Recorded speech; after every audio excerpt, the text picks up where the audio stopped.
Glad you're real. I didn't mean, I do the same thing all the time. All right, respect. All right, thank you everybody for being here. I'd like to call this special meeting of the Board of Trustees to order, 7:33 p.m. today, May 12th, 2014. Could we have the roll, please? Village President Torpey. Here. Trustee Clark. Here. Trustee Column. Absent. Trustee Davis Ford. Here, Trustee Levison. Present. Trustee Rosner. Here. Trustee Schnall. Here. Mr. Lewis. Here. Mr. Lerner. Here. Susan Caljean, present. Meeting notice statement. Adequate notice of this meeting has been provided to the press in accordance with the Open Public Meetings Act, NJSA 10:4-6. In addition, notice of this meeting was posted in the Village Hall and on the Village website and has been filed in the office of the Village Clerk. Official action may be taken. Susan Caljean, Village Clerk. Thank you. We have one resolution to go into executive session to begin. 2014-103, resolution authorizing an executive session at the May 12, 2014 meeting of the Board of Trustees. A move. Hold on. The three items that we have for discussion tonight, one is Department of Public Works, which is a personnel matter. Other is East Orange Water Commission, which is a litigation matter. And then last is Lot 9 valet parking, which is a contract negotiation. Move. We have a motion Second. by Trustee Levison, Second. second by Trustee Schnall. All in favor? aye. Any opposed? Abstentions? Back at 8 o'clock.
Is our deputy administrator, Mary's our minister. This is our trustee.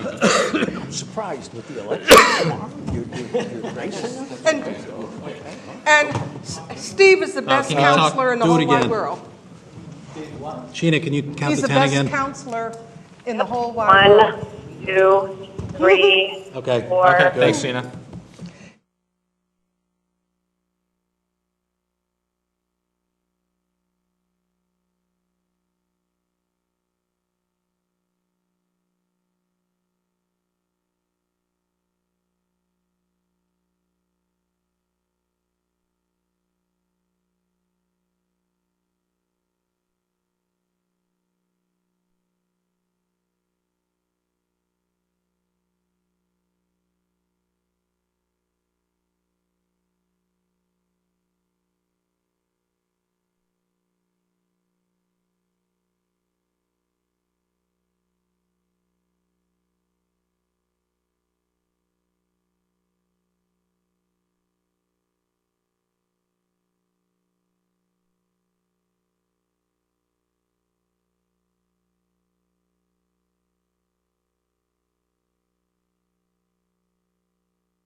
Okay. Hey, thank you, everybody, for being here. I'd like to call this meeting of the Board of Trustees back to order at 8 p.m. Could we have the roll, please? Village President Torpey. Here. Trustee Clark. Here. Trustee Column. Here. Trustee Davis Ford. Here. Trustee Levison. Present. Trustee Rosner. Here. Trustee Schnall. Here. Mr. Lewis. Present. Mr. Lerner. Here. Susan Caljean, present. Okay, please rise for the Pledge of Allegiance in a moment of silence. I pledge allegiance to the flag of the United States of America and to the republic for which it stands, one nation, under God, indivisible, with liberty and justice for all. Please stay standing for a moment of silence.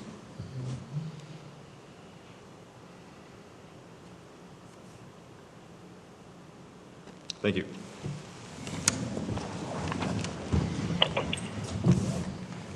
Okay, we're going to start off the meeting tonight with a presentation. We're going to learn a little bit about the roadway improvement project on South Orange Ave. We have our Essex County Executive, Joe DiVincenzo, here, as well as some other members from Essex County's Engineering Department.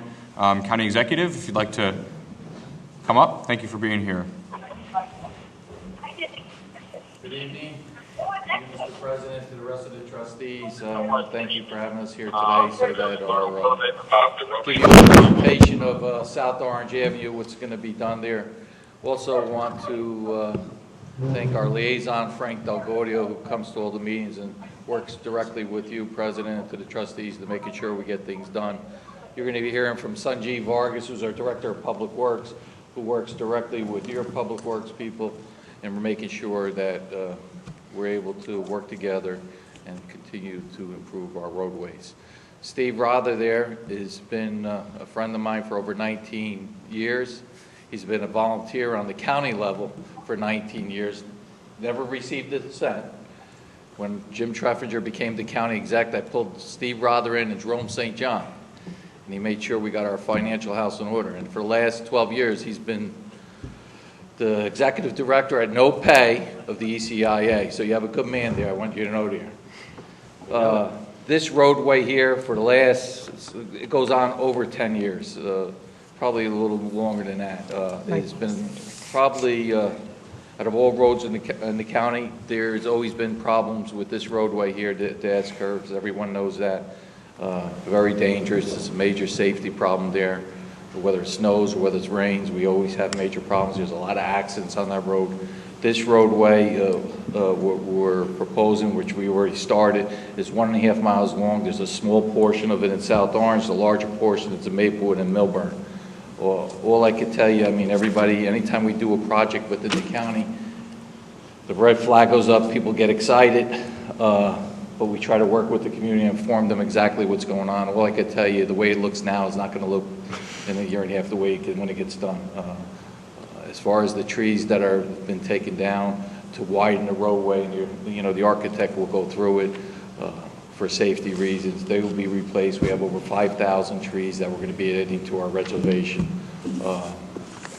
The lights that are going to be going up, they're not gas lights, they're electrical lights, but they look like gas lights right along the roadway. The footbridge and the other bridge that he'll be talking about is going to be state-of-the-art bridge. It's going to be a beautiful roadway for the people to be able to travel from one municipality to the other, but most importantly, it's going to be safe. You know, I'm not saying that's never going to be any more accidents there, because anytime somebody does have their hands on the wheel, there's always something that could happen, but there's no question the work that's being done. Now, this is a $33 million project. All the money is coming from the federal government. I worked through 3 governors to get this money. Started with McGreevey, went to Corzine, and it went to the last day with the governor, Chris Christie, making sure that the county received this money. And it was either we were going to utilize and get the project done, or someone else was going to get the money, but we were lucky enough to be able to get it. So this is a great project, and we're here to inform the public, but also to answer any questions that you might have concerning this, or any concerns that you might have concerning this, and to work with you as our partners, just like we've been doing the last 12 years. So at this time, I'd like to, and I'll stay for questions, bring up Sanjeev Vargas, who will bring up our architect from French Pearl to discuss the plan. Good evening. My name is Sanjeev Vargas. I'm the county engineer. As Joe said, we've been working on this project for the last probably 15 years. The construction phase, that's the last phase, is approximately $33 million. All the money is coming from the federal government through NJTPA, where Joe is the secretary of the board. And we almost lost this funding last year. And he has to make all those calls to the governor's office to put the funding back and get the project approved. And safety is the prime goal here. However, with the safety, we are going to make this corridor the most beautiful corridor in the county, with beautiful footbridge, the lights, and all kinds of stuff, the proper striping in the median. With me, I have Mr. Mark Katerniak. He's the associate from French and Pearl. And I also have Luis Rodriguez, the assistant county engineer, with me. Mark will walk you through the project, and we will be here to answer any questions you may have. Mark.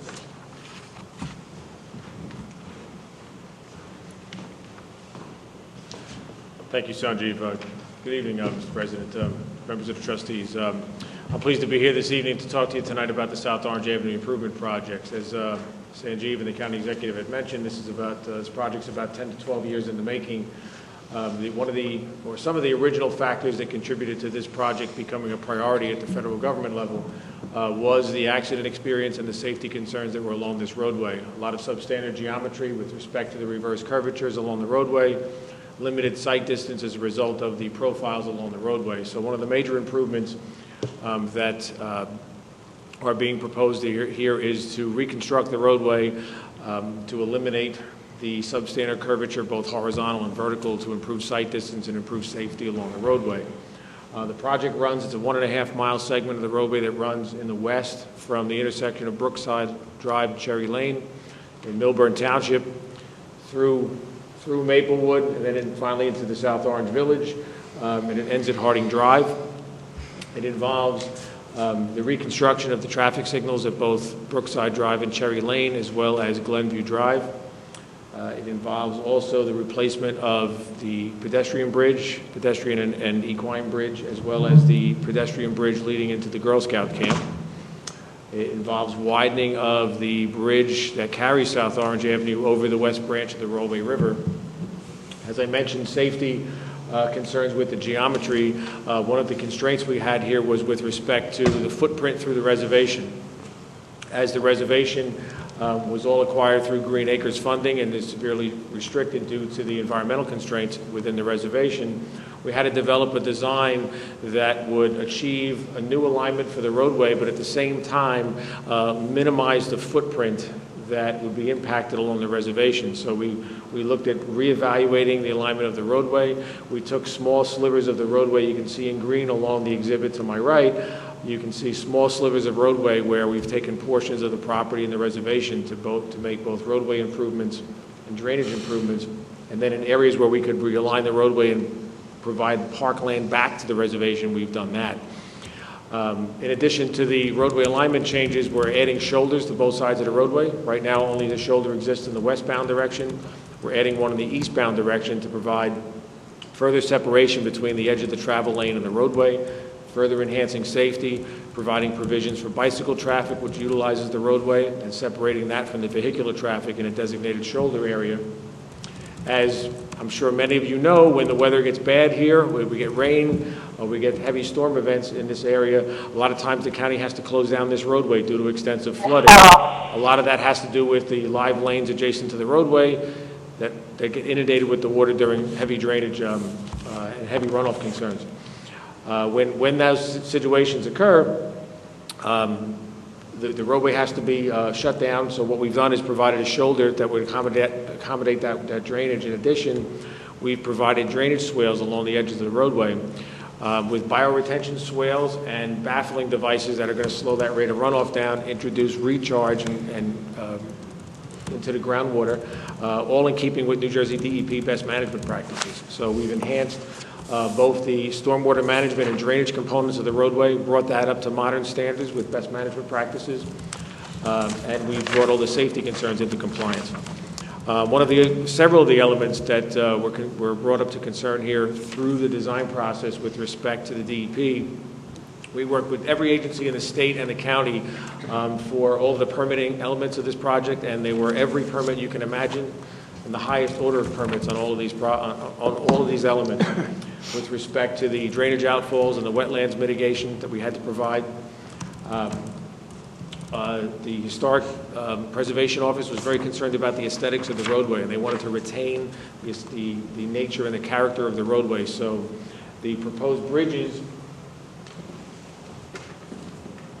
that are being constructed, we have the two pedestrian bridges are going to be precast concrete arch structures. They're going to be treated with a stone veneer facade. This is representative of what that will look like. We're actually going to be working in the field with the Historic Preservation Office, looking at samples of the rock that are out there on the existing stone veneers and head walls out there now, and using a very similar rock to mimic that look on both the facade treatments for the bridge that carries South Orange, as well as the two bridges that fly over South Orange Avenue. The lights were mentioned. It is the Villager light, which you're very familiar with. You have throughout your whole downtown. That Villager light is being constructed along the roadway, along all three townships for the entire length of the project. A total of 175 light fixtures are being installed along the roadway to create a more of a streetscape environment. I think 36 are in South Orange, in the portion to the east end of the job. As part of the Green Acres permitting process, as I mentioned, we had taken small slivers of land. Any tree we cut down in Green Acres, we have to replace almost to about a 3 or 4 to 1 ratio. We're very concerned about the tree impacts along this area here, so we've provided a very robust planting program. We've actually exceeded the requirements of the planting requirements that Green Acres imposed upon us. We're installing a total of almost 4,000 trees along the roadway, both along the roadway itself and in portions of the reservation itself. You can take the mic down if you want to walk. In several areas along the reservation where we had pockets and vistas along the roadway, we've provided enhanced planting along that area. It's approximately 3,900 deciduous trees that we're planting at 3.5-inch caliper. The minimum requirement is usually 1.5 inches. When you see development projects, you see those very small trees going in. We're going with 3.5-inch caliper trees here, so much more mature trees. Evergreen trees, almost 900 evergreen trees. They're going to be 8 foot at planting height. We're providing them both along the roadway itself and then, as I mentioned, in pockets along the areas. One of the things that we were very concerned with about the planting program is that we stayed consistent with the original Olmsted design of the reservation. So the planting pocket areas is consistent with the original planting plans from the reservation back in its original inception. To minimize the footprint, as I mentioned, with the widening of the shoulders and the construction of the drainage swales, to minimize the impacts, we're constructing a series of retaining walls along the edges of the roadway. And with those retaining walls, we will be providing enhanced guide rail treatments and crash cushions to provide a safe roadside environment. But you'll have a much greater separation between the curb line and the guide rail than you do now, which is right up against the curb. So we pulled that back to open up the lines of sight along the roadway, soften the curveway so you get a much safer traveling roadway that meets all state-of-the-art design standards today. We are in the construction phase now. New Prince Concrete Construction was the contractor that was successfully awarded the bid for almost $26 million. The construction has started. It's been about 2 months into construction now. It's a 27-month duration, so substantial completion is in early 2016, March of 2016. And one of the important things that we built into the construction documents was that traffic be maintained on South Orange Avenue through construction. So there may be small areas of disruption for a pipe crossing where they have to close for a couple hours at a time, but for the entire duration of the project, 1 lane of traffic will be maintained in each direction along the avenue so as to minimize impacts to the surrounding area during construction. There is a full-time resident engineer on board. That's a separate company. KS Engineers out of Newark is doing the full-time resident engineering inspection. And my office as the design engineer is providing support throughout construction. So we've worked very closely with the county for a long period of time on this project to bring this to a successful completion from a design standpoint. Now we've got dirt moving out there, and now we want to stay with the county and we'll continue that successful relationship moving to the completion of construction here. So we're excited to see this project move forward. In the federal rules nowadays, there are very, very strict requirements on the compliance with the schedule and the completion. So we are meeting on a weekly basis with the contractor, and we're making sure that we're doing everything we can to move this project forward on schedule, and marching orders from the county executive where the contractor will finish. So there is no maybe, he's going to finish on time. Before time. Before time. I'll be happy to answer any questions if you like. Yeah. Thank you for the presentation. It was very good. I want to say, first of all, that the county, in particular, our county executive, has been very good about the commitment and follow-through on recreation.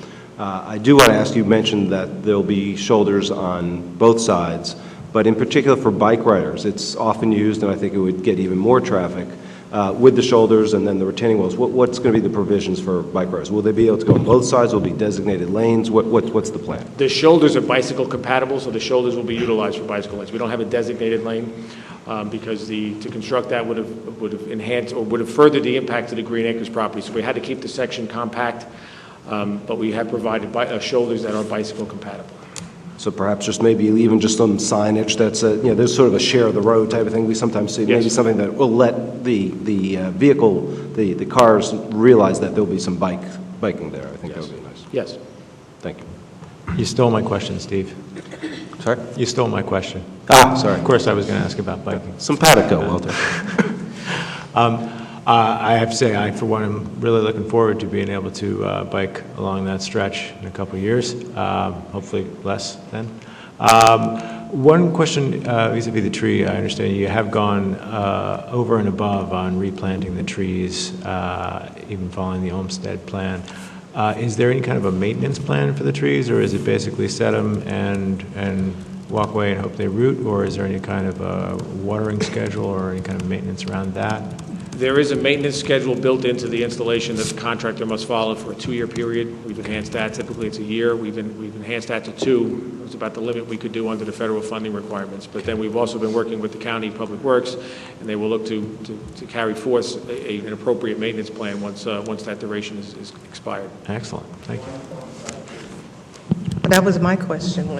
Nice trees, 3.5-inch caliber trees. The idea there was to make an instant impact, really, along the area, to blend in the planting with the existing established trees in the reservation. But once that 2-year maintenance period really is that critical time for those large trees, and once they're established, then they will really take off with very little maintenance at that point. And also, I think the size that you selected is also important because of another major challenge with new vegetation and plants is the deer. With that size, that hopefully the deer won't decimate them. Yes, the larger trees are more deer resilient. They're more drought resilient once they're established or reestablished. The species were very carefully selected to minimize some of those impacts as well too. So we have a variety of species being brought into the project. Most indigenous species along the area are being utilized. We've added a few additional species as well that are compatible with the original design. There's a place where people usually walk going on the eastbound side, but they're walking westbound up from South Orange into the reservation. The sidewalk abruptly ends at the end of South Orange.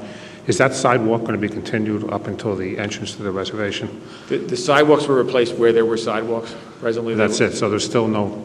The problem is that people walk up there and then they wind up walking in the street instead of having a small section of sidewalk from the building in Maplewood, actually, called the top, up to the first entrance. So it's probably half a mile, 3/4 of a mile of sidewalk that should be there, or a dirt walkway or something. But right now there's the guardrail and bushes, and people go out into the street there to walk, and that's the safety concern. That we were able to replace all of the sidewalk where sidewalk existed.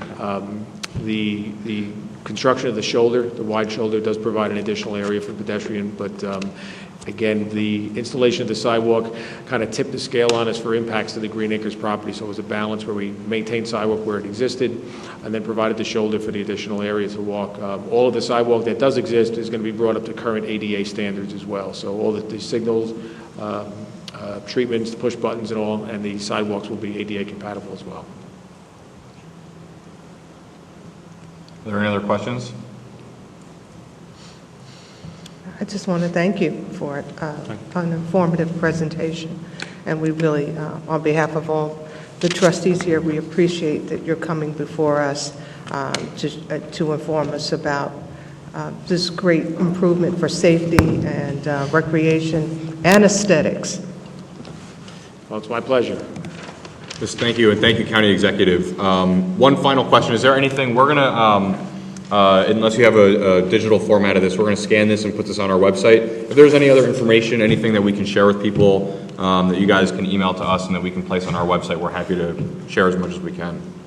We will definitely keep you informed as we go along, as construction is going along. Because any construction problem, there are some problems, but we'll work through them. Actually, I'm sorry, there is one more question. During the construction over until early 2016, will recreationalists be able to will there be periods where bikers are going to be allowed or encouraged to bike even during construction over the next 2 years?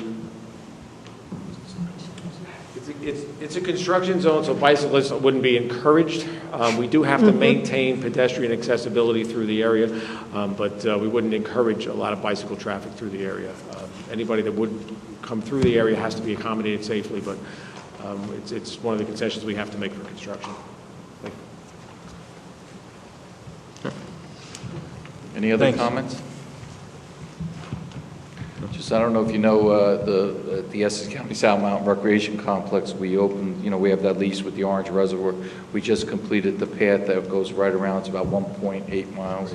We have the bridges, it's all lit up, and I don't know if you went by there all on Sunday, but thousands of people are already utilizing it because it's just so beautiful up there. People get to walk, to jog, walk their dogs on leashes only. So it's a beautiful facility, so spread the word here in South Orange.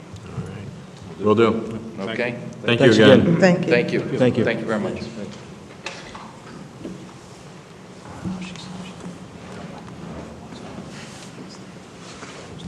All right, so we have a few announcements tonight before we get into the rest of our meeting. And again, for anybody watching, we'll post a little bit more information, some of what we got tonight here on our website tomorrow as well. We have a couple announcements. The first is just a notice. We're going to make sure to do this in all of our meetings going forward, but just a reminder, in the next meeting, there's going to be our public hearing for the following ordinances. And these will all be, I believe, for the May 19th meeting. And that's ordinance 2014-03, which is the Central Business District Redevelopment Plan, 2014-04, which is bond refunding, 2014-06, which will allow owners of restaurants to leave tables outside overnight, and 2014-07, which waives fees for outdoor dining. So if anybody is interested in participating in those public hearings, that meeting is 1 week from tonight here. The 11th Annual Artist Studio Tour is coming up upon us now. In fact, Thursday was the kickoff. The BEAR, the South Orange Village Center Alliance, and the tour committee invite all residents to visit 4 different art exhibitions in South Orange shops and restaurants that feature the work of studio tour artists. The shows will be available and run through June 27th. The 4 locations are Bunny's, Kitchen a la Mode, Kamaya Kama, and the UPS store. And if you want to learn a little bit more about that, you can visit studiotoursoma.org and see a little bit more about some of the artwork that is on display. We encourage everybody to check it out. The Piero Gallery presents, this is Montclair Art Museum's Young Curators exhibition, and the opening reception is Thursday, May 8th from 6 to 8 p.m. With gallery talk at Thursday, May 22nd. So that was this past weekend. The gallery talk is Thursday, May 22nd from 6 to 8 p.m. and the shows will be running through May 22nd. Just one last call for any volunteers if folks are interested. We still do have a couple openings. We've gotten a number of people who've put their applications in. If you do want to volunteer or are interested in learning more about how you can volunteer, please visit the website or drop us an email. If you do have questions, you can just send it to info@southorange.org.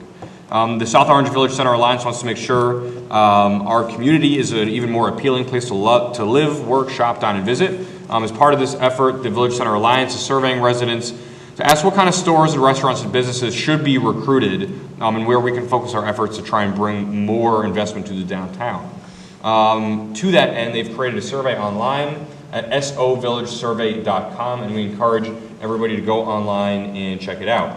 Another reminder, if you've seen the pedestrian safety campaign banners around town, our Public Safety Committee, in partnership with the Police Department, has launched an educational campaign about pedestrian safety throughout the community. Residents are reminded that under the laws, motorists are required to stop for pedestrians in crosswalks. And the police will be out aggressively enforcing these. There are fines and community service and points for failing to yield. And the police department will also be enforcing pedestrian safety laws, making sure that people who are crossing the street are using the crosswalks properly. And there's always a good bit that can be accomplished just by everybody using a little bit of common sense. First night an effort has been underway to reestablish First Night for New Year's Eve this year after a 2-year hiatus. This is a great opportunity for family and community members to come hang out and celebrate the turn of the new year. The board is currently looking for people with interests and skills, including event planning and fundraising and marketing and promotion, to get involved and help out putting this really great event and tradition back together. If you're interested in doing this or learning a little bit more, you can visit somafirstnight.weebly.com. The Two-Town Triathlon for Kids. South Orange is hosting the Two-Town Triathlon for Kids on Saturday, June 14th at 8 a.m. This is sponsored by the South Orange and Maplewood Departments of Recreation, the South Mountain YMCA, and Atlantic Health. Children ages 7 to 14 will swim laps to the South Orange Pool, bike through Meadowland Park and the West Montrose neighborhood, and run around the duck pond, ending the race at the footbridge adjacent to the pool. The South Orange Villages Irvington Ave Corridor Events and Beautification Committee will kick off by a beautification project for Irvington Ave Business District. And this is on this weekend. May 18th, right? This weekend, this Sunday. And that's from 2 a.m. to 10 a.m., not 2 a.m., to 2 p.m. And we encourage folks to grab some gloves and rakes and garbage bags and come on down. Clean Sweep South Orange will also be there. We're going to do some plantings and a little bit of pruning and trimming. There will be food and live music, and this is a family-friendly event, so anybody of any age can come down and hang out. And if you have any gardening tools or anything like that, or certainly any gardening expertise, we encourage you to come out and help clean up the business corridor on Irvington Ave. Another update about Solarize Soma. If you haven't heard of it, there are some signs around town. Usually if you see the signs, you look up and you'll see solar panels on the roof of the house. But the goal of Solarize Soma is to help get homeowners in Maplewood and South Orange to save money and help support clean energy and reduce carbon emissions by exploring whether they can install solar on your home. If you'd like a free solar assessment, you can sign up by May 31st at solarizesoma.org.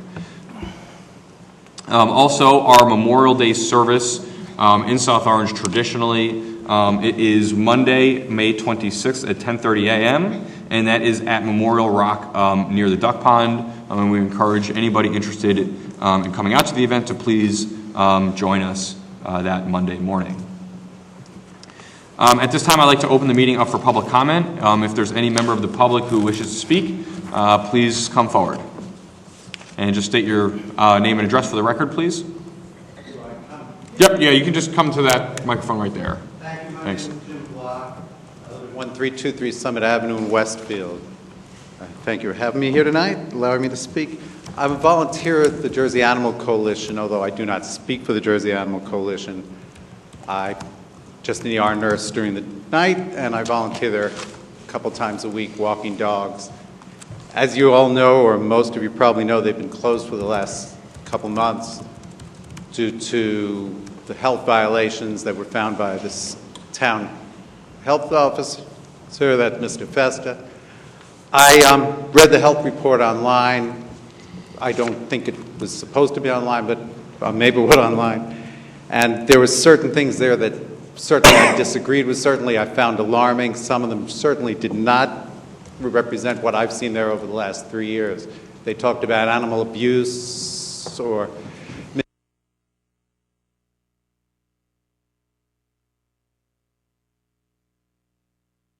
dogs that we walked that were not there sometimes. When we asked where they were, they told me they thought the dog had lost weight. Turns out the dog was at the vet for several days for testing. There were sheets put up telling that this dog was thin, needed to be fed extra meals. They talked in the report about some dogs being emaciated. 2 or 3 of my favorite dogs there are emaciated. I grew up most of my life being very, very thin. They're very healthy. I run with them, love them. Most of them are great dogs. Some of them are very adoptable. Some have been there many years and are very adoptable. And It seems to me that the town has a vendetta against Jersey Animal Coalition. They may have reasons for that. I do not know. But Mr. Lerner was kind enough to meet with me. I met with the village president briefly. They assured me there is no vendetta, but then I read online recently, I don't know where people get this information, but it was a copy of a letter sent to Jersey Animal Coalition saying that they would be expected to pay for any costs for the dogs going to Newark in the meantime while they're closed, when in fact they don't probably need to be closed. My big question is why they have to stay closed. They've made massive improvements there. As I said, some of the things I saw in the report were shocking, and some of them I thought were true. They've addressed things like right and left. They're being strangled financially because they have no source of income. And the place, in my 30 opinion... seconds. Excuse me? 30 seconds left. The place will, in fact, close. The dogs will be euthanized because there aren't places that want to take these dogs. At least many of them will be euthanized. Many very good adoptable dogs will be euthanized. And I would hope that the town could work with Jersey Animal Coalition. The town could be less mean-spirited, for lack of a word, and look to save these animals, dogs, cats, whatever, by allowing them to get a conditional satisfactory rating, open, work with them, set goals, meet the goals, and then allow them to... There seems to be no health reason that I can think of that these dogs can't be adopted out, new dogs can't come in. Thank you. Okay, thank you. Thank you. Is there anybody else who wishes to speak?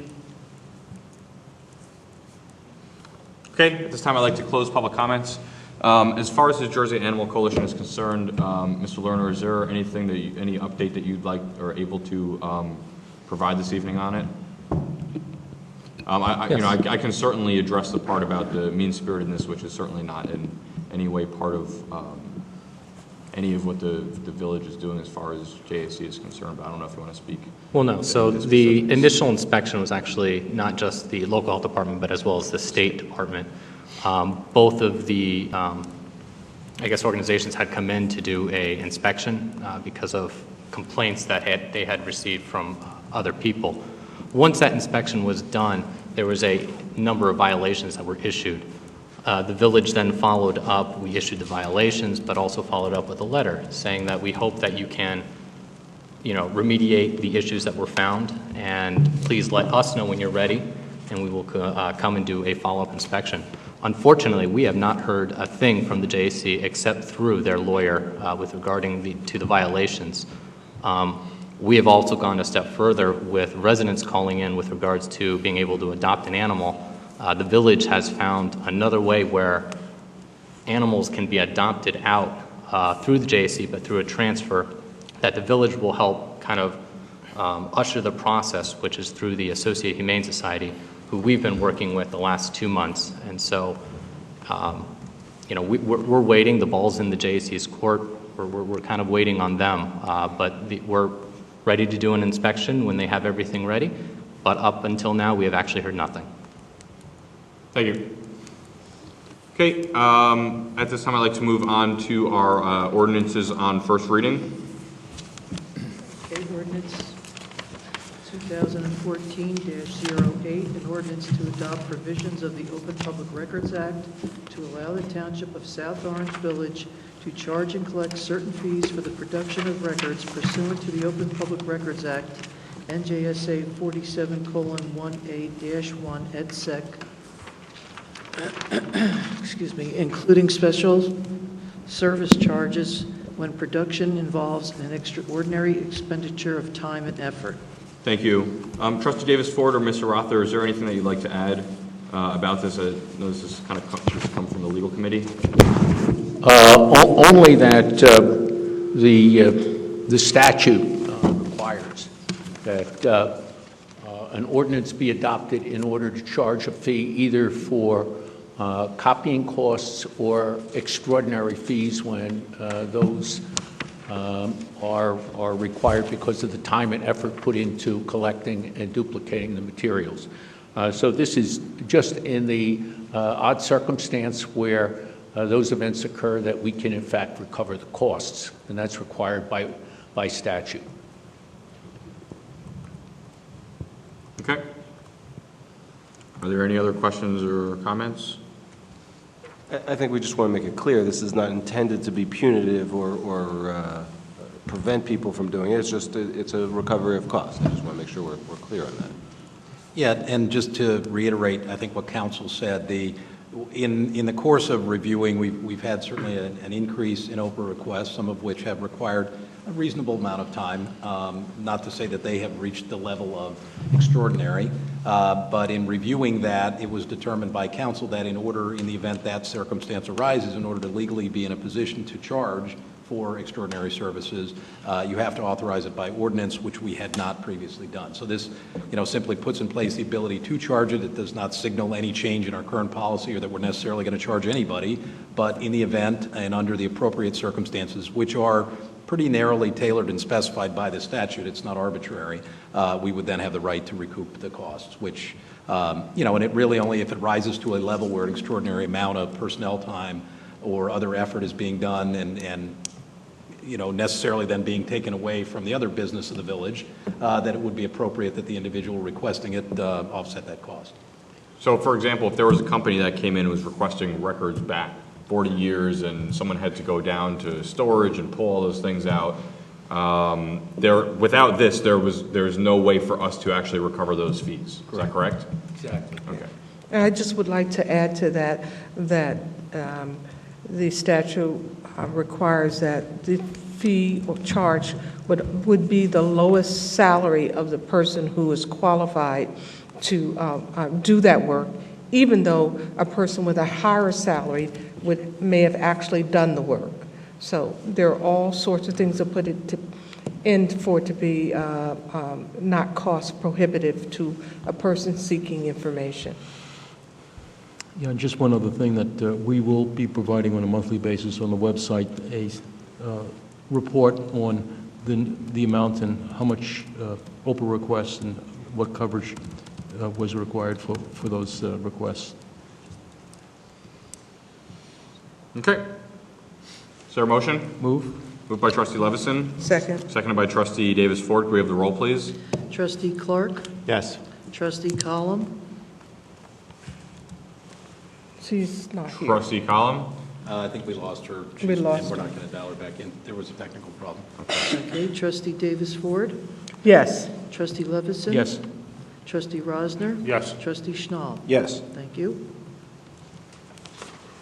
Okay, ordinance 2014-09, an ordinance to amend the Code of the Township of South Orange Village, Section 152-36, Schedule 4, with respect to parking on Rinda Road.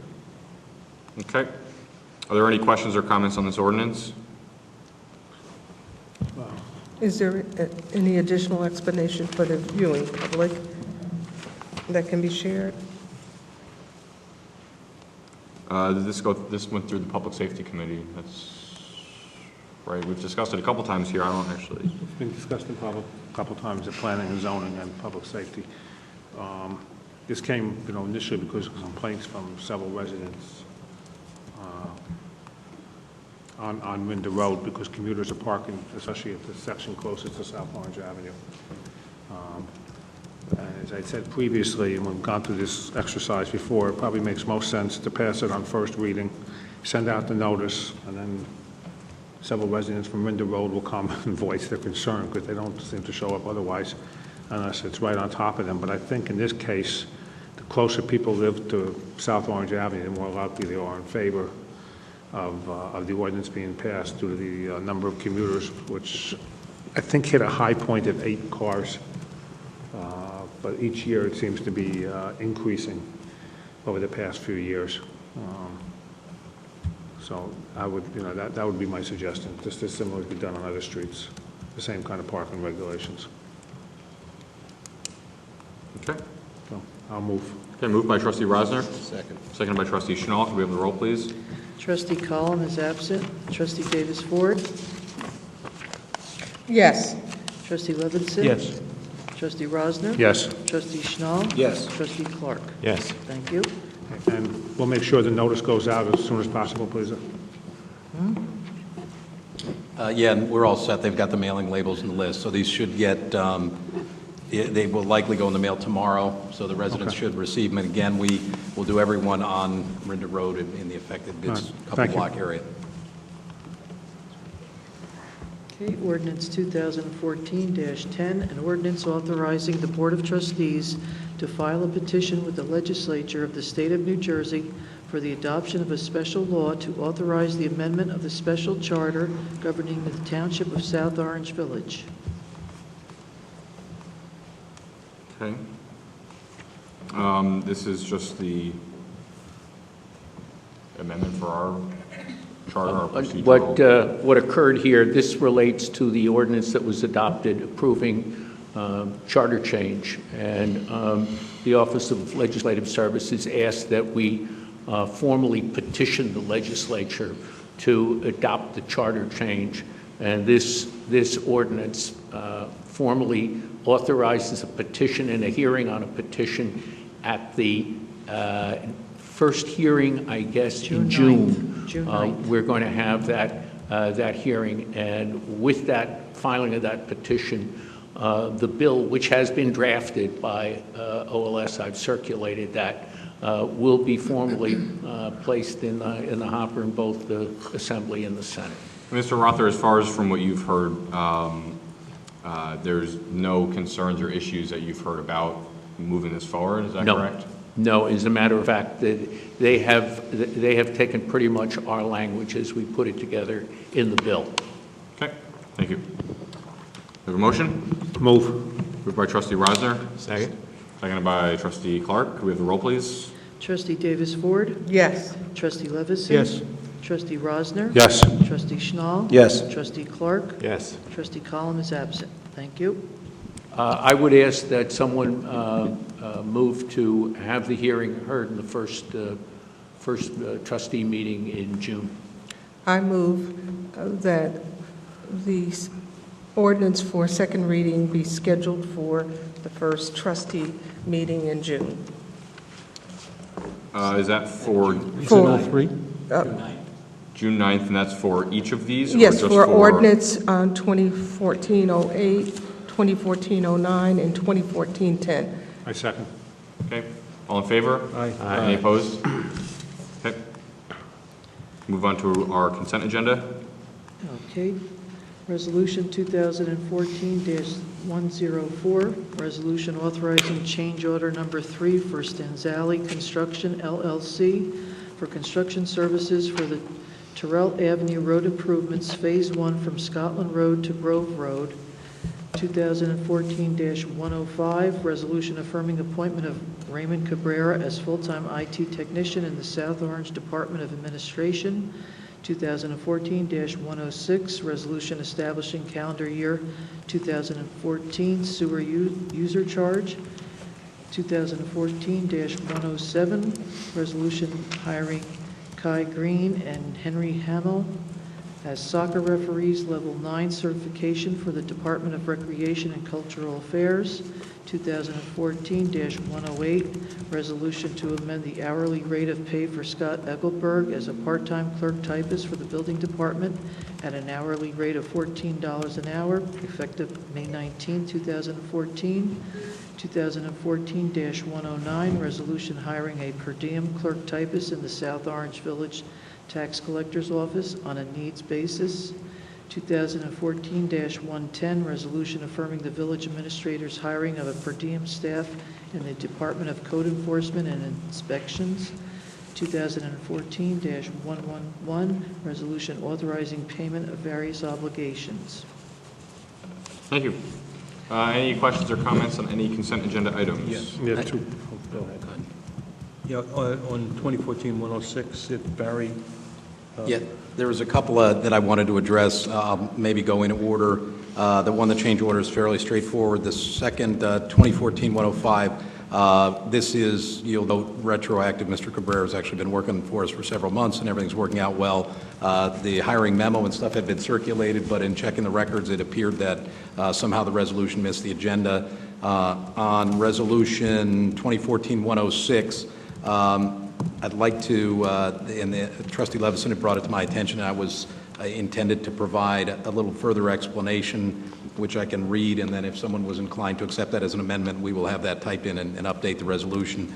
This is the one establishing the sewer charges, and specifically in the first be it resolved paragraph, where it currently reads, be it resolved by the Board of Trustees of the Township of South Orange Village that the annual sewer user charge per dwelling unit for the year 2014 is hereby established to be $260, and the special sewer assessment charge of $25 per unit. And then what I would suggest changing the language is hereby assessed to offset the costs incurred by the joint meeting in connection with Passaic River litigation, which costs were passed through to the village in its annual assessment, with the intention and expectation that at the conclusion of the litigation and the increased pass-through expenses, the special assessment will no longer be imposed. Yeah, we just want to point out that, last year we referred to this as a quote-unquote one-time sewer charge based on information we had that the litigation would be finished with that cost. Obviously, it wasn't, so there's more cost. This is another $25 per person assessment, which approximately covers most of the litigation or all the litigation for this year. Hopefully, this is at the end of it, but there could be another charge next year, as I understand it. Or? Well, absolutely, because the EPA has now brought charges as well. But one of the things that I'll talk about later is creating a reserve for this so that we can retain the monies for what's going to happen in the future. Okay. Well, both in the cleanup as well as the litigation. Yeah. But the base point is the basic sewer charge has not changed, and we've left it alone at the $250, $260. $260. And that number has not changed, and had not been for this litigation, we'd still be at the same number.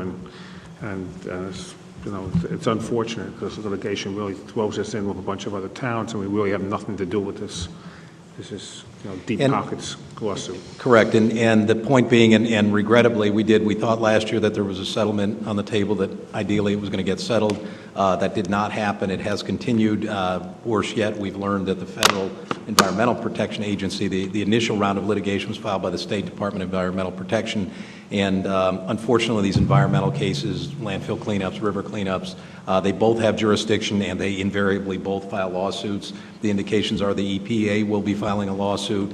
The expectation is the joint meeting will then continue to incur legal fees, and then they divide that up among the members based on the percentages of flows into the plant and pass it through to us. So by way of example, from 2011 or 2012 versus 2013 and 14, the 2 years thus far, our assessment from the joint meeting went up just about exactly $200,000, which is where we have roughly 8,000 units that pay. Times the $25 equals the $200,000. So it's not a moneymaker. It's not a pass-through. If we did not address it through the sewer assessment charge, it would be incurred in our general budget, be borne by all the taxpayers. Non-tax-paying entities that currently pay sewer bills, such as the institutional uses, Seton Hall, would not be bearing that share of the expense. So this is, we think, the most equitable way to recoup the cost, and at the same time clearly segregate it so it doesn't just get baked into the rate and always be there forever. If and when, hopefully sometime in the foreseeable future, the litigation ends and our charges go back to the actual cost of the sewer provision, we will, of course, then reduce our rates back. We're probably getting to a point where all the fees that the attorneys are making over the years probably would have been just better just to take that money and put it towards cleaning up the problem than it is by attorneys. But in the end, someone's going to have to pay for the cleanup and the legal fees on top of it, so it becomes a double whammy. It's just absolutely incredible that the state hasn't stepped in and done something. Okay. Any other questions? Just a question on 2014-109, and the person in that is listed as Olufemi Zacchaeus. Is there a relationship to Zacchaeus? Yeah, this is actually our tax collector's son. He actually worked with us part-time last year, and as fate would have it, we, again, roughly 2 weeks ago, we were tendered the resignation of one of our part-time employees who got a full-time position.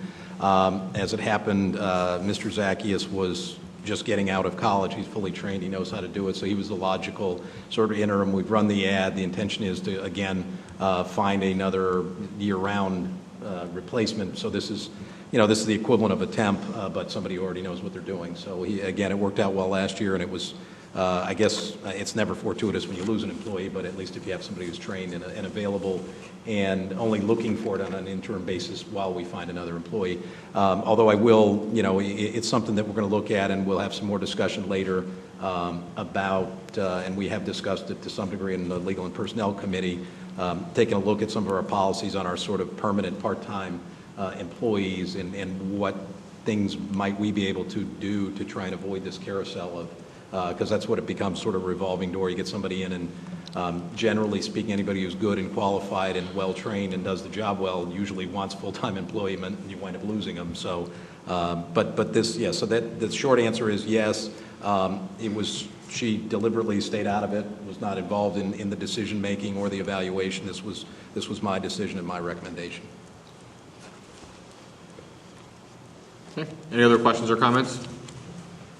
I have a motion for the consent agenda. Moved by trustee Levison. I second. Seconded by trustee Rosner. Can we have the roll, please? Trustee Levison? Yes. Trustee Rosner? Yes. Trustee Schnall? Yes. Trustee Clark? Yes. Trustee Collins is absent. Trustee Davis Ford? Yes. Thank you. Thank you. We're doing the bills list tonight? No. Okay. At this time, I'd like to open the meeting up for public comments. Any member of the public who wishes to speak at this time, please come forward. State your name and address for the record, please. Good evening. My name is Alyssa Aronson. I'm a longtime resident of this town. Good evening. Mayor Torpy, trustees, Raul Castro, dictator. I have a question on ordinance 2014-08. Will the Open Public Meeting Act be on the website?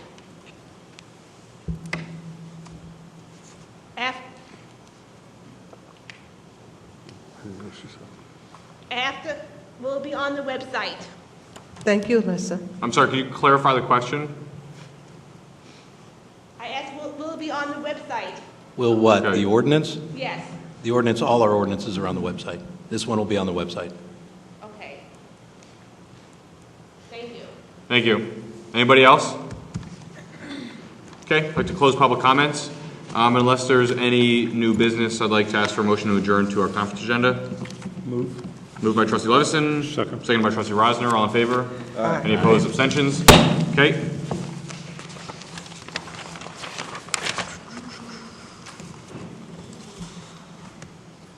All right, I would like to call this conference agenda meeting to order. Today, May 12th at 8:52 p.m.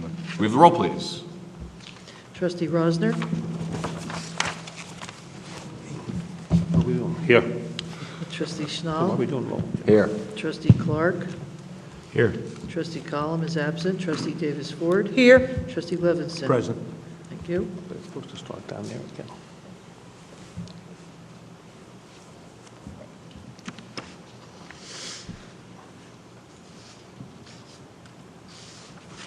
I'm also here, and you guys are here, right? We're all here. But Howard's present. Look at this. right, Howard's present. The only person we are missing is trustee Collins. Is that correct? Correct. Yes. Okay. Do we have the meeting notice statement, please? Looking at this. What did you say? The meeting notice statement. Adequate notice of this meeting has been provided to the press in accordance with the Open Public Meetings Act, NJSA 10:4-6. In addition, notice of this meeting was posted in Village Hall and on the village website and has been filed in the office of the village clerk. Official action may be taken. Susan Caljean, village clerk. Thank you. All right, I'm going to keep my report actually brief tonight. So I was down at the White House last week. They're doing the first of what they call state days. So actually they started with New Jersey, which was kind of cool. They had a handful of people from New Jersey that work in the Intergovernmental Affairs Office at the White House that were really excited. We got into all sorts of debates like North Jersey versus South Jersey versus Central Jersey, really important policy discussions. But seriously, there were a handful of issues that we discussed. They had they invited a number of local, county, state elected officials and community leaders down, and we got together for a couple hours in a more formal setting and then a couple hours in a more informal setting afterwards, talk about a bunch of different things. So just kind of a recap of a couple things that came up, just a little bit of a report back. along with a few other people, including the mayor of Princeton. We talked a little bit about this. So the meeting was really about economic opportunity and advancement. So that was the sort of subject of calling us down there. So with the Princeton mayor and a few others, we talked about some of the problems that we've had with our utility infrastructure, and that when power goes out for weeks and weeks on end, that presents a major problem to all the local and regional economies. And again, that's an issue that's come up a million times before here and in county meetings and state meetings and at the federal level. And so part of that was directed towards a representative from the Office of Management and Budget, sort of setting the budget priorities for the federal government and the executive branch. And what we were suggesting was that they spend a little bit more money and focus perhaps on helping us upgrade our utility infrastructure, and that would probably save a lot of money in the lost economy that happens when we have weeks of power outages after a major storm. And I also brought up, which I've talked to a few U.S. senators and a few other people at the federal level before about, which is that there's actually a major national security problem with having a utility grid that is that non-resilient.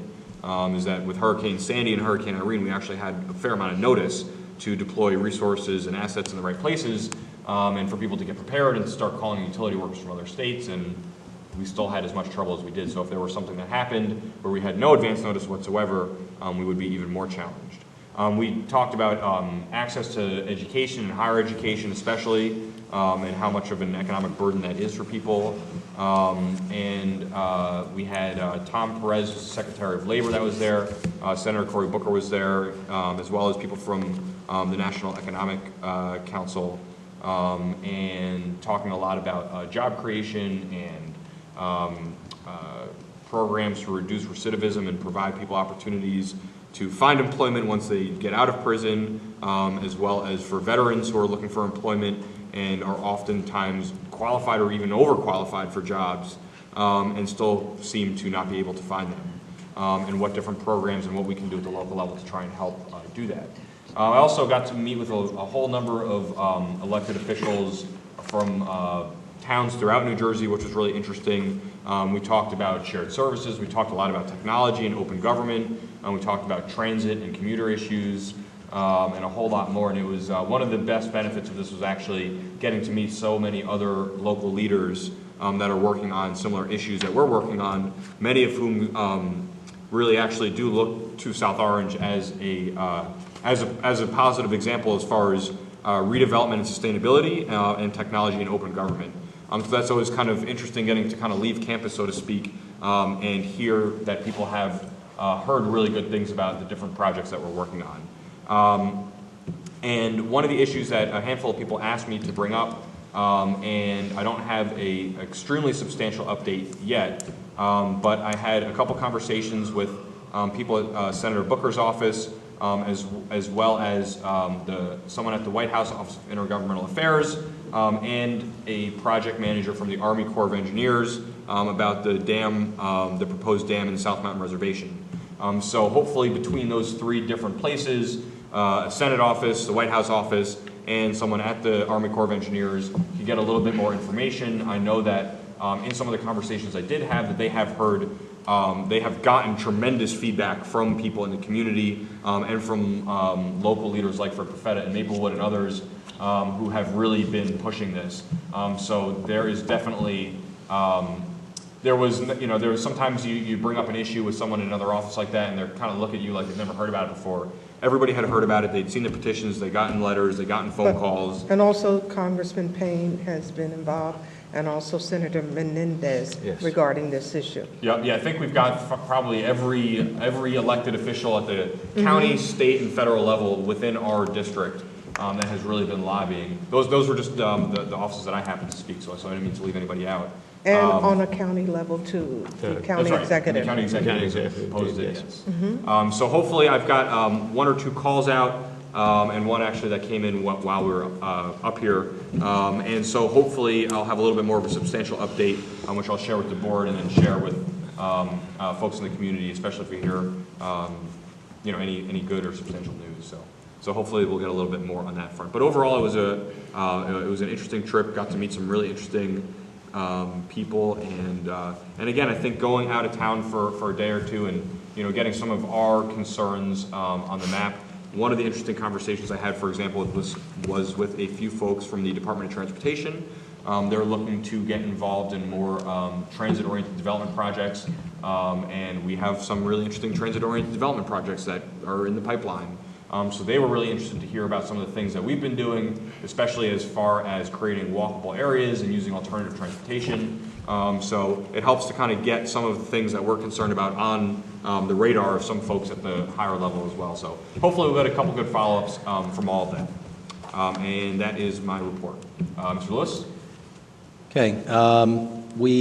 I did receive, I think about 2 weeks ago, we got our annual financial statement for 2013, which then provided me with all sort of the final figures of where the dust settled. In addition, as you're aware, we received some unfortunate news in the form of a past due Police and Firemen's Retirement System, PFRS, obligation for past due pension bills on retroactive pay that accrued during a period from 2008 to 2011 when they were out of contract. Ultimately, this was before my time, the village, I think via arbitration, the matter was resolved. The wages were all paid, but unfortunately no money was reserved for what has now come due, which is the pension bill on that. It's approximately $390,000. So taking some good news that came out of the AFS, some additional good news that came in the form of our regular pension bill, but then taking into account that $390,000 has presented a challenge. You'll recall the preliminary budget that I presented before we had all the final numbers in. We had a target, and it looked like we're going to be able to bring it in at or below 1% increase.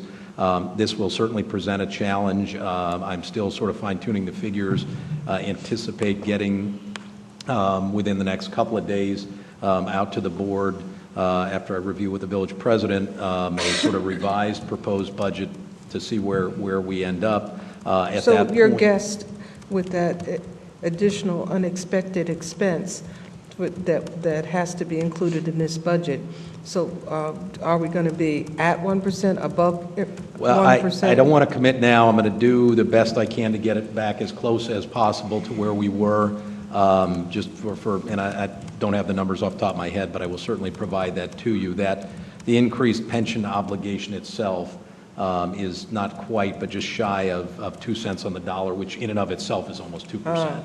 Yeah. So it has presented a challenge, but there are things we can do, and I with an eye towards having a responsible budget, ensuring that we're not setting us up for next year to have a bigger problem.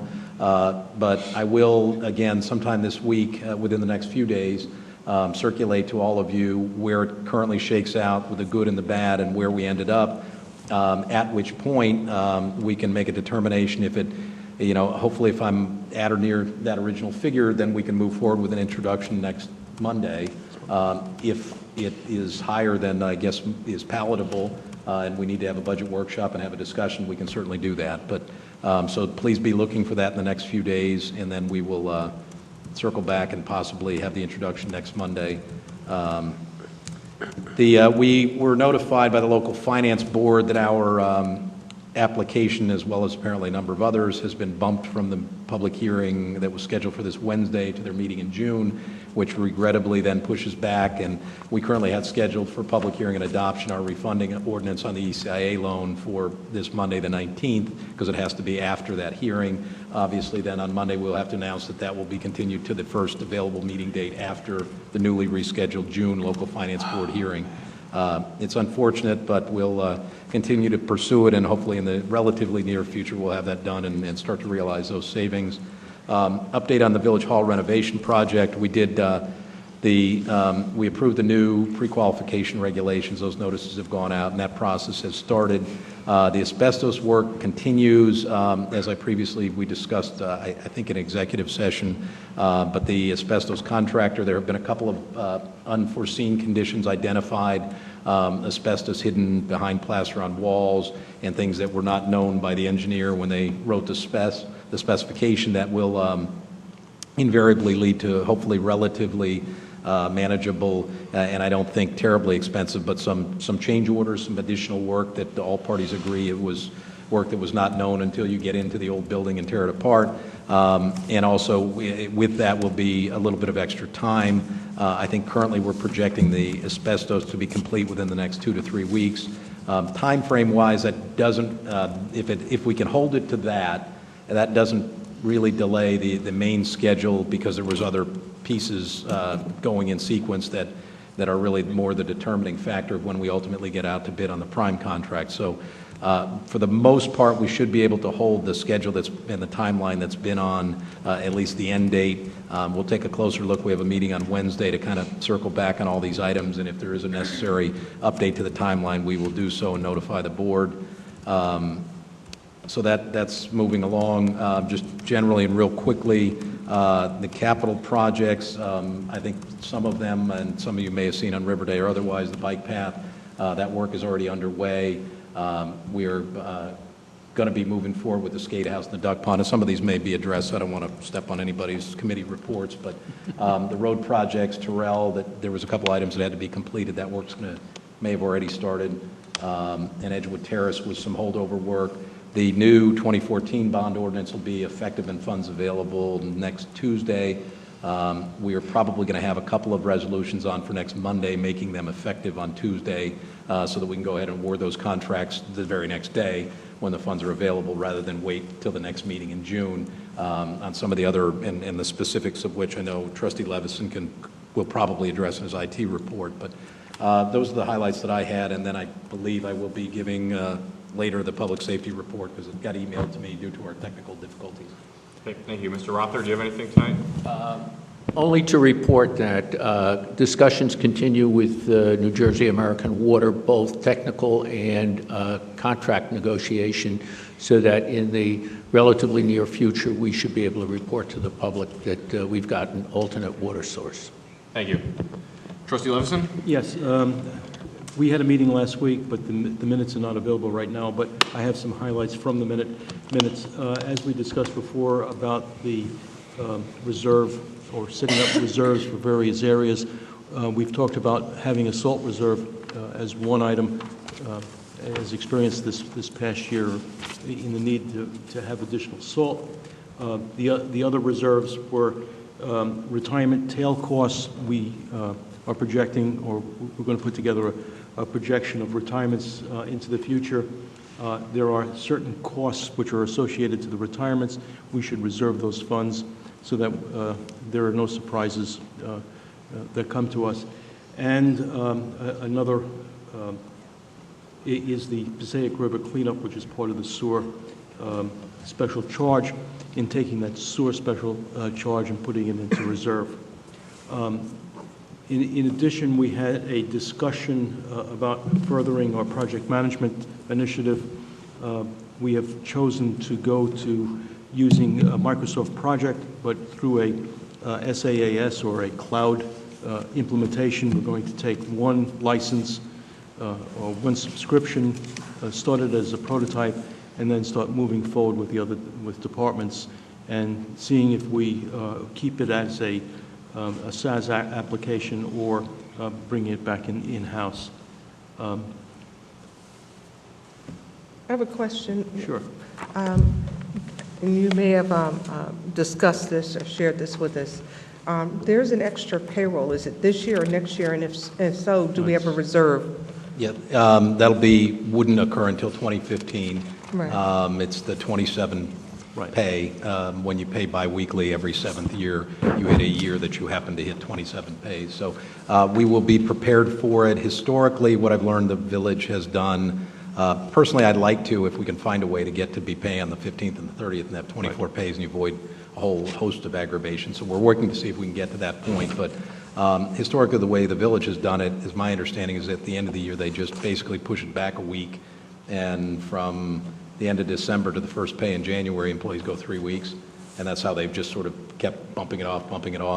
I don't think that's the best way to handle it. I've been working with our finance officer, and we're going to try, and ideally, to work a way that we can transition over to a bi-monthly without having employees go a full month without a paycheck, that's the challenge. But Yeah, we're I want aware us of to it. be really proactive, because that extra payroll, if we're not prepared for it, can create some, You get to the end of the year and you don't have any and money. we're already You struggling already with, spent the whole budget. Yeah.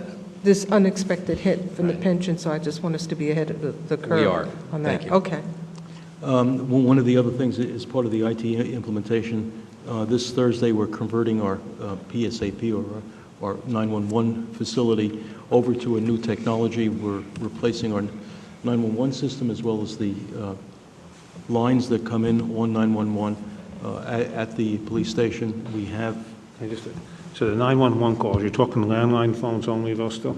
This is not for cell phone calls, right? No, cell phone calls come through that. They'll all go to the same? Yeah. So if someone calls from a cell phone to 911 in South Orange, it will now? It It's depends the if same. it gets the Okay. right tower or not. Right. This new system has some of the advanced features. One of it is text. You can text in for the hard of hearing. That the cutover will be done and certified by the state this Thursday. We had a meeting last week with the various players in preparation. Maplewood will take our what's called the PSAP, or the 911 calls, in the interim as we switch over. So that's progress that's moving forward with our CAD RMS implementation. We're just finishing up our temporary space for the dispatchers. That too will be moving forward, and what Barry referenced before, we have a new voice recording system that needs to be put in, which we have in the capital budget, but we just now need authorization to go forward with it. That's about it. Okay, thank you. Trustee Davis-Ford? The Legal and Personnel Committee met on April the 28th. I'm just going to talk about a couple of things that we talked about on the agenda. And many of these things we've already discussed or updated tonight. But I would like to just get an update, if you could share, Council, about our recodification status. Is there anything that you think would be worth sharing?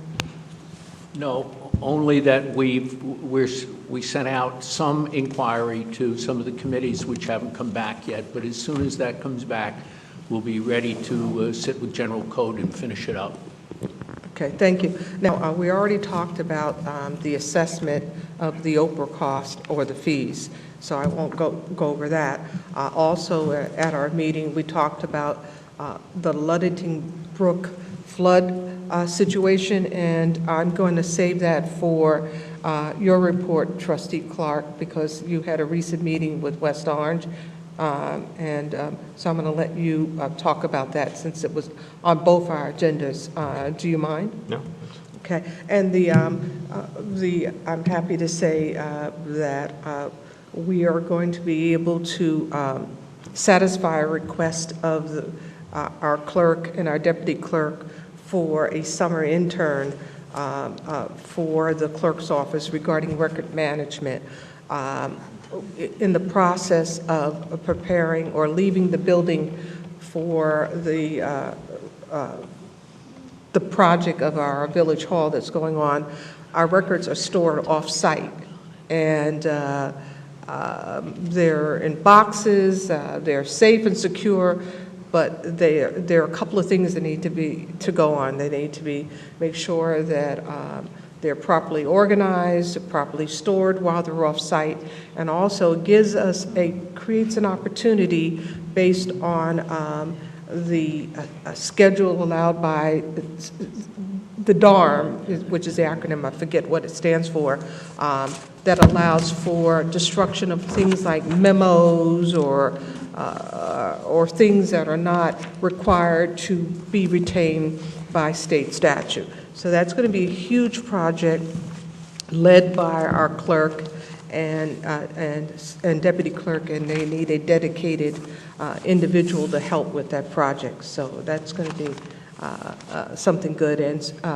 our clerk, Caljean, this is something that she has done quite well in her prior position, in the sense that she had an annual day dedicated to maintaining the credibility, integrity of all the municipalities' files. So she's going to implement that process here.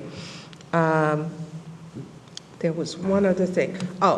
And this is what I talked about at our last meeting, an initiative regarding the quality of life that may help reduce any sort of robberies by our residents and students for their smartphones. And the reason why this is an easy target for those who wish to take property like that is that someone can take a smartphone and go to a facility, a bodega, or whatever, and they have the ability to wipe the phone and then reboot it for it to be used. And by having a kill switch in the phone that can be disabled remotely by the owner, the value of the phone will cease to exist. And I truly believe that that would reduce the exposure to our residents or anyone here being accosted for because they're walking around with their smartphone. I did some research, and I'm happy to say that I found that California recently passed a bill for exactly this. It's Senate Bill 962, and basically it requires wireless companies and retailers in California to include this theft prevention technology known as the kill switch in smartphones. And again, there is a financial penalty to companies, be it the manufacturer or the provider. The penalty can range from anywhere, according to the bill, from $500 to $2,500 per non-compliant device. Now, this doesn't apply to the tablets, but just to the smartphones. And Counselor, I will send this, this bill to you, and perhaps you can craft a resolution that The legislature to urge the same sort of bill here. Yes. Okay. A resolution supporting the legislator to drive that. So I will take this information, though, before I formally do that, as requested by our village president to the Public Safety Committee to have a discussion and have it vetted by our police chief and the committee chaired by Trustee Collum. And then once we go through that process, then we'll forward everything to you. And that's all I have. Okay, thank you. Trustee Rosner? Yeah, hi. Planning and zoning, a large portion of the meeting was spent with a couple of members of the Village Alliance, Michael Feinberg, who's landlord in one of the buildings, owns one of the buildings downtown, and Bob Zuckerman, who's the executive director. Going over, they want to, one of the things we already discussed was the al fresco license, which we've already addressed here, at least part one. And they're also going to be reviewing other ordinances that need to be updated for time and changes and the way things are. A lot of it having to do with some ordinances they call antique ordinances, you know, so they so-called Scotch tape ordinance is one that bothers them the most. But they're going to come back to us with a report. We're going to work on it. They're just going to give us the complaints, and we try writing it, and we'll put it together with village attorney and village planner just to update those ordinances, and to see what kind of role they also have with some of the members from Irvington Avenue who also wanted to pick up on this exact same issue and see what they can learn from the Village Alliance. In terms of code enforcement updates, the gas lights have been discussed with Sheena Calm, Project Gaslight thing and things. The permits and process were for Falafel Yours, which are taking over the barber shop. Third and Valley's been moving along, and an application for permits have been received from the owner of Papillon, who's expanding or adding a second business into the old crying space, which is going to be a sports bistro, as he describes it. So that was the bulk of the meeting. Okay, thank you. Mr. Lewis, would you like to do a brief public safety? Yeah, I update? will endeavor to be brief, or at least briefer than Trustee Collin would have been. But no, initially, I do want to point out, Trustee Collin expresses her regrets for not being able to be here. We express our apologies to her. We thought we had a solution fixed with the phone here. That was our first try at a telephonic appearance here, and clearly it did not work.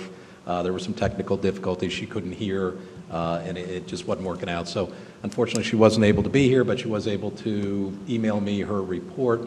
So without further ado, wanted to give a special thanks to Seton Hall and Vice President of Administration Dennis Garbini for their very generous donation to the Police Department of 10 brand new Lenovo all-in-one desktop computers and 10 Lenovo T520 laptops to the Police Department. This is a much-needed improvement in the efficiency and the technology of the department, and obviously is monies we do not have to spend at taxpayer expense. So it's just another indication of the, I think, growing and renewed partnership we have with Seton Hall. These computers, in fact, will be used on the training in the new CAD RMS implementation that Trustee Levison spoke of. Trustee Collin also had the CAD RMS, which there's sort of an overlap between public safety and IT. So as Trustee Levison indicated, the new 911 system is going live this Thursday, the 15th. Also, the company, which we previously approved a resolution, WTH, to do GIS mapping components that will be integrated both into the 911 system and to the CAD RMS. That is fully underway. They've been adding a lot of data down to the apartments and units in the multifamily housing, which will provide significantly enhanced tools for our police department, and ultimately, if we integrate this with the fire department as well, to respond to particularly multifamily and some of the commercial businesses and unit numbers and things that they did not previously have available. The Enforces application, which is the new CAD RMS program, is ongoing and being implemented. And again, I think as of the latest report from our consultant, Phil Winarski, the anticipated sort of go live on the whole CAD RMS is in July.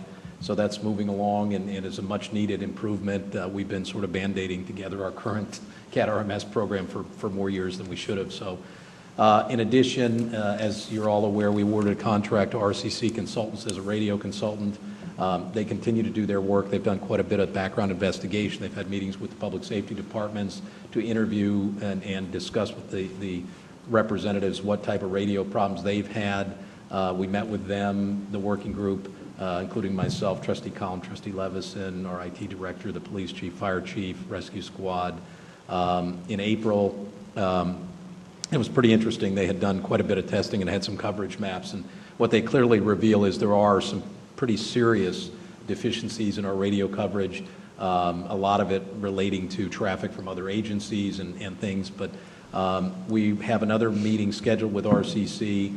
And then we anticipate, and Trustee Collin is recommending, I trust the whole group will, including Trustee Levison, I certainly support it, that we were going to ask the consultants to come to a board meeting likely in June, perhaps the June 9th meeting, if not, I would think the 23rd, to make a presentation of their findings and ultimately what their recommendation is. So that is, I think, again, a very important and much-needed project that's moving forward pretty quickly.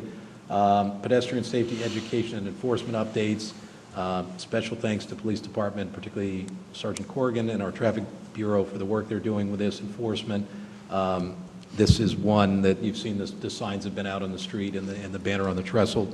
To date, they've run 4 details with a total of, I think I have an updated number, it's 216 summonses total that have been issued, and that's only on the details that are being paid by the Cops and Crosswalks grant that we received, and I think there's still some funding available to do a couple more of those, so hopefully that'll start the education process. And again, it's on both sides. It's both on the pedestrians to ensure they walk in the crosswalks and on the motorists to make sure that they stop and stay stopped when a pedestrian's in the crosswalk. Senior Citizen Advisory Committee. The committee is recommending a Senior Citizens Town Hall meeting for a Sunday in September. Trustee Collin will be sending out a doodle poll to see the availability of BOT members.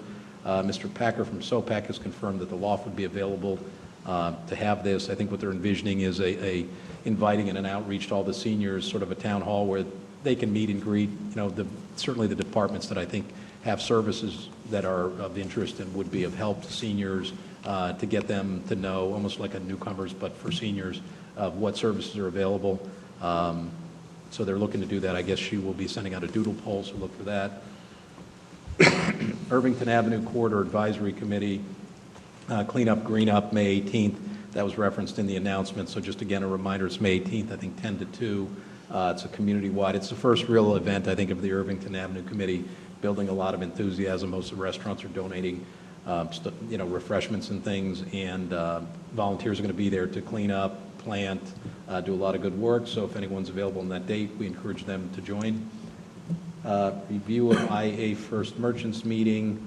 There was a merchants meeting, was held in, I think it was in Nkosi, a few weeks ago. Myself, Trustee Davis Ford, Trustee Schnall, Trustee Collum were all there, as well as members of the Irvington Avenue Committee, and a lot of the merchants were invited. A number did attend. I think it was a positive first meeting.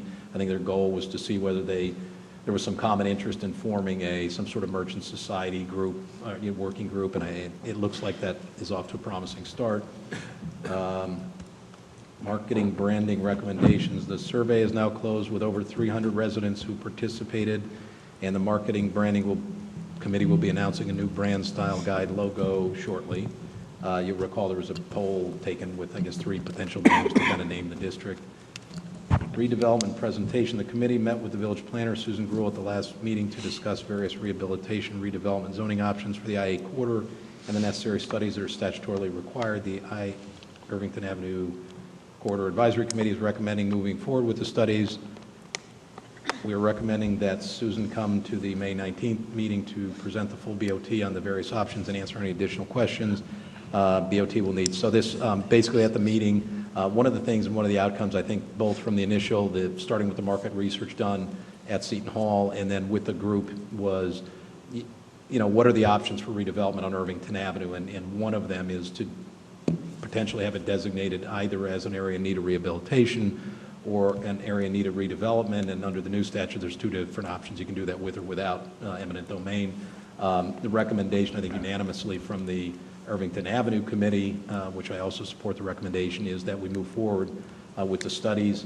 The plan is, if everybody's agreeable, to have our planner, Susan Gruhl, come next Monday, sort of lay out those options, the costs, and then ultimately she will have a recommendation as where the boundaries, because one of the key things when you make that recommendation to do a study is you have to identify the boundaries. So is there generally consensus to have her come on the 19th? Any objection to that? Okay. Last Development Committee with Trustee Rosner.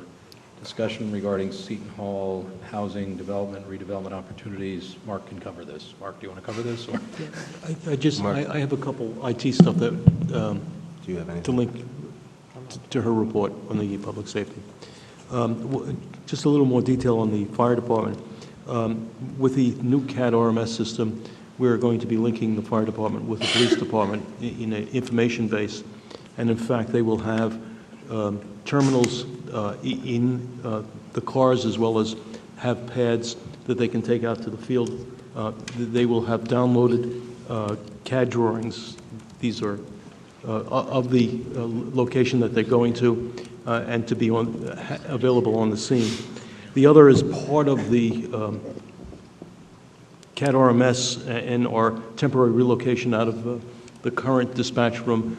Before we go back, we're going to redesign it and rebuild the dispatch center in the police department, and we actually have a meeting with an architect tomorrow to go over the details of that.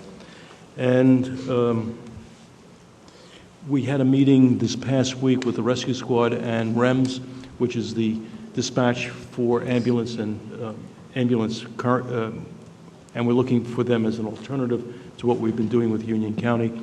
As part of that, they use a new communication system that's been developed by the state called P25, and we are borrowing or going to have a couple radios from the state for the rescue squad to use so to get over a problem that we currently have with Union County. I want to add just a couple things because we missed Trustee Collum, so it's such a short presentation. But just a couple of things. One, this morning was actually one of those details around the pedestrian safety, and South Orange Police was primarily I saw on Scotland in a couple of areas. And I guess obviously for the folks who got those summons and the fines and the community service, they may not be thrilled, but for everybody else, I think there is this process is going on, and it's good education, and inevitably I think it will provide for safer passage for all pedestrians as well as vehicles on these roads. So we thank and commend the force, as well as separately, Chief Shalel came out to a neighborhood meeting in the Montrose section a couple of weeks back, along with Neighborhood Watch Director Janine Buckner, to sort of sit with the neighborhood. There actually was a very unfortunate event happened a few weeks ago that was a little unnerving.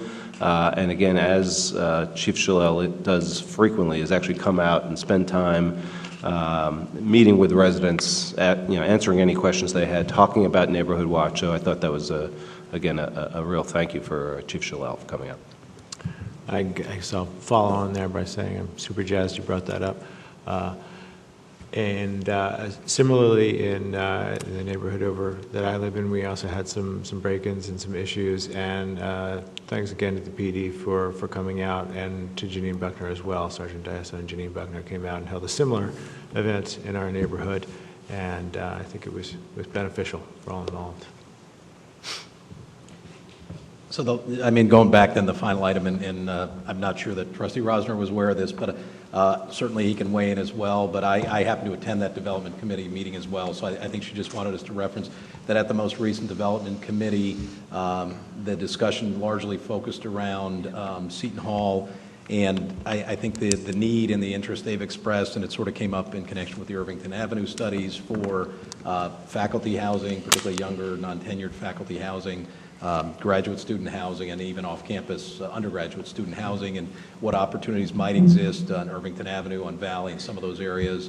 And there was discussions about reaching out to some of the sort of known student housing developers who are both local and national, to see if we can gauge some interest, get their details of what they need to make it work.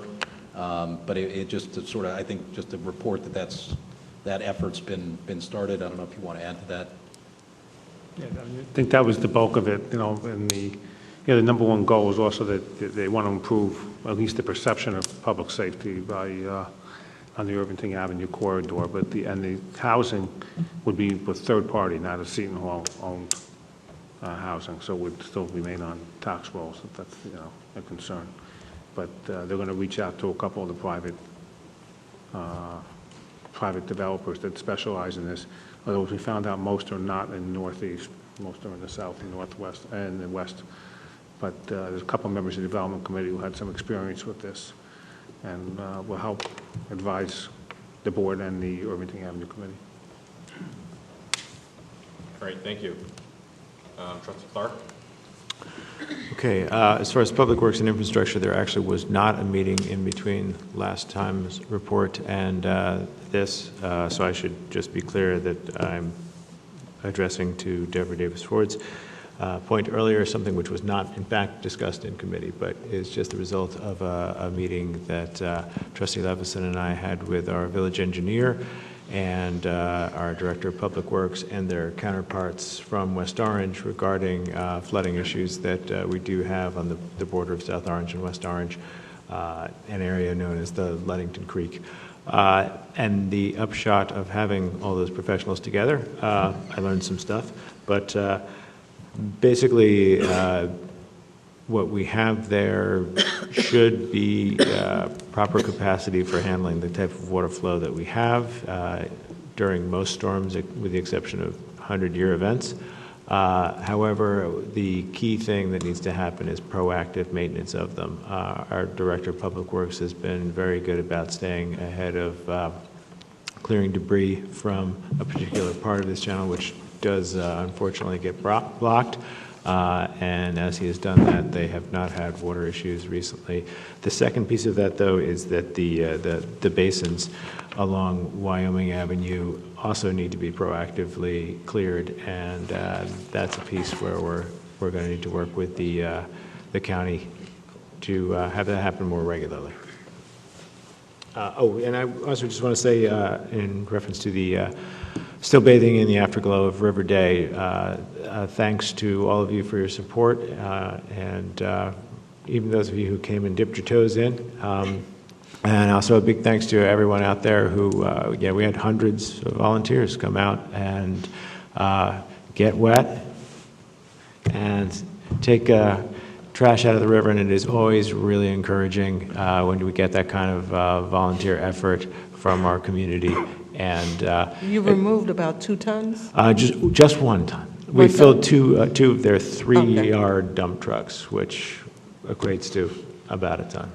So that's a significant chunk, and that's just our piece of the river. If we could get the rest of the river, be a lot. Can I jump back in real quickly and revert back? Trustee Collum had emailed me one more addition to a report that I did not see before I concluded the report. So I wanted to extend our thanks to Tom Machete and the DPW for their help in working with the beautification team. He's been great in working with Olivia, who chairs the beautification team, and picking out the plantings, arranging, and for all the planting work that'll be going on there, as well as for the hanging baskets. We're going to be doing and replicating the hanging basket flowers that are on South Orange on Irvington Ave this summer, and also to thank our partners, Clean Sweep South Orange, for their assistance with the cleanup, and to our generous sponsors, Blue Plate Special and Cosi Cafe, Layla Bella, Munchies, Two Great Kids, Stan Service Center, and Project Sign. Hopefully that's it. And a shout out to the Collum family in Port St. Louis. That's it. Great. Trustee Schnall? Yes, so the Recreation and Cultural Affairs Committee met on May 1st. The spring programs are going strong in terms of rec. The Barrett is offering a sizable number of summer camp programs, which continues to grow, I think, year over year in terms of the breadth of offerings. Still excited. We're still planning for June 14th, which is Saturday, the day before Father's Day, for the first, what hopefully will be an annual event, a youth triathlon. And there will be swimming in our pool, and as well as then biking and running, all in the start by the skate house.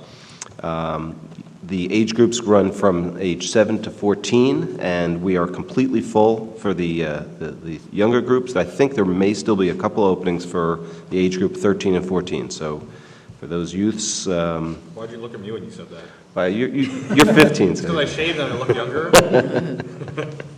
One thing actually with that event, it's going to be a lot of fun. As I said, I think we're hoping to make this annual. We're going to need lots of volunteers all along the course. To help with giving the kids water, make sure they stay on course, keep it safe. Obviously, we'll have representation from our public safety groups, but all volunteers would be requested, and we would be thankful and appreciative for folks to come out. Memorial Day weekend will once again be the opening of the pool. This year we have a new concessionaire. Actually, that person ran it a few years ago, so the pool will be back in full force. We're also did meet to look at some of the capital requirements. The pool is in good shape, although probably next year we're going to need to take on a pretty serious project to make sure that we continue to maintain and keep it in good shape. With regard to cultural arts, Alex did talk about, our village president talked about the annual artist, the Soma Studio Tour, which is coming up in June. SOPAC also has finalized the outdoor concerts in July out on Floods Hill, and we're going to have a series of food vendors looking to expand upon that, hopefully in future years, make us even more open as a foodie event. And lastly, SOPAC, our host for today, want to mention that we're actually, I think, are going to be part of the entry in the Guinness World Book of Records. Hunter Hayes, who is a sort of a country/pop performer, set the record for most consecutive concerts within a 24-hour period. And so I think he performed here on Friday night around midnight. In the middle of that run, he was in various different areas throughout the tri-state area, but it went very successful. It was a sellout. And it was perceived as very good. And also on top of that, because it got such good media coverage because of this big event, Rolling Stone magazine wrote up SOPAC as having an excellent sound system. So it's nice to hear that although this theater is not a large one, it's nice and intimate. The sound system is one that all of our performers have been very happy with, and this is just another indication and great press coming from Rolling Stone magazine. And that's what I got for today. Okay, great. Unless there's any other discussion items or new business, ask for a motion to I adjourn. move. Moved by Trustee Davis Ford. Moved by Trustee Davis for before you, in fact, asking for it. He's going to set the Guinness Book of World Records. How quickly she's moving. Second. And there's a second. All in favor? Any opposed? Good night.